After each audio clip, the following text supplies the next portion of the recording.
Hey guys, it's Renee. Welcome to Search for the Weekend. Today we're going to be making some mango cupcakes, which are pretty easy to make. They are super yummy and they are so refreshing for the summer.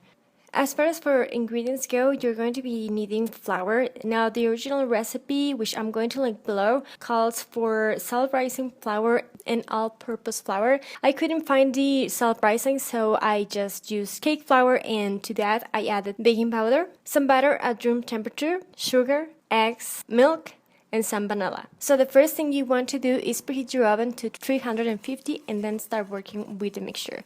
So first we're going to mix the flour with the baking powder, and we're going to stir it and then sift it. And then we're going to set that aside. And then on the mixer, we're going to be mixing first the eggs for about 5 minutes until they are really creamy and fluffy. They should turn kind of a light yellow. And then to that, we're going to be adding the sugar. This is going to be looking like a sand or something like that. We're going to be adding next the eggs, one at a time, beating after each egg is added. In a separate plate, we're going to be mixing the vanilla and the milk. So what you want to do is, to the mixture on your mixing bowl, you're going to add a bit of the flour mixture goes in your mixing bowl. You're going to add kind of 1/3 of the milk that you have on your plate, on the milk. Then you're going to stir that, but don't mix it too long because it's going to be a really dense cupcake, and we don't want that. We want it to be really fluffy and really light. And then we're going to put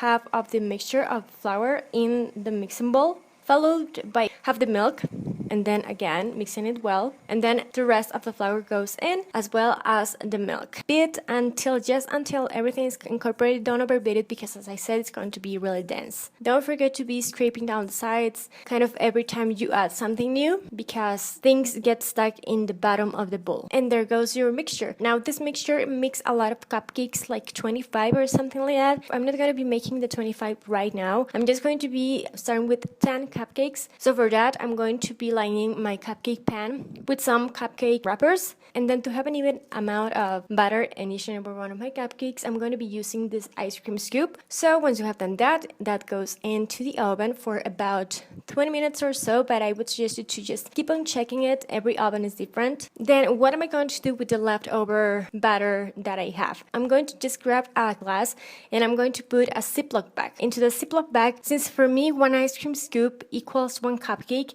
I'm going to just be adding 5 ice cream scoops to each and every one of my Ziploc bags. So each and every one of those Ziploc bags is going to be giving me, at the end of the day, 5 cupcakes. So this is going to kind of separate the mixture for me. And then once I have done that, I'm just going to close my Ziploc bags, and that goes into the fridge. And while my cupcakes are baking, is a perfect time for me to make the frosting. I did use this recipe before. I'm going to link it again below. But it's pretty simple. Just cream cheese at room temperature, powdered sugar, which is like icing sugar or confectioner sugar, vanilla, heavy whipping cream. Measurements are going to be on my blog. You're going to start by creaming your cream cheese, but just don't over mix it, because I did that, and you're going to be seeing at the end that the mixture is kind of too loose. My frosting is too loose, so I had to put it on the freezer for like 10 minutes to just make it harden. So I guess the key was that my cream cheese was a bit too soft at the beginning. I just let it too long at room temperature, and then I overbeat it. That's not ideal for the best frosting that is going to be working well with piping bags and piping tips. To that, we're going to be adding the confectioner sugar or icing sugar or powdered sugar. How do you call it? Let me know. I was, by the way, at medium speed, which in my mixer is like a speed number 4, just so you know. And I was working with the paddle attachment. And then I'm going to be switching to my whisk attachment in here. And I'm going to add my heavy whipping cream. And then just beat it until everything is just like, fluffy. And I've done this, as I said before, this recipe, and worked better for me because of the cream cheese, essentially. And here I'm just showing you how I store my frosting when it's just loose. That Tupperware goes into the fridge for as long as it takes for it to be firm. And once your cupcakes are baked and cooled, and make sure they are cooled, because if not, frosting is going to be melting. I'm just going to go and add some frosting. What I'm doing here is putting the frosting like in the middle part on the top of the cupcake, and then grabbing my spatula and then just dragging the excess towards the edges of the cupcake so I can have like a smooth top. And then we're going to be taking the mango. But anyways, I'm just going to start by peeling it. And then I'm just going to cut the mango. And then I'm going to just chop them into pieces that I can put on my cupcake. Once my mangoes are ready for me to place them on the top, I'm just going to go and grab a piping tip number 1M from Wilton and a piping bag.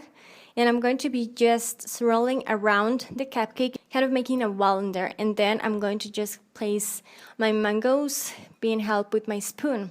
They are delicious. They are super, super yummy. If you don't have access to mango, you can always use the fruit that you have access to. Thank you so much for watching. Don't forget to tune in next weekend for the next desserts for the weekend. If you liked it, don't forget to give me a thumbs up and subscribe to my channel for more stuff. If you recreate this yummy dessert, don't forget to send me your recreations to Twitter and Instagram. I would love to see those. Thank you so much for your time watching and give it a try, guys. Bye.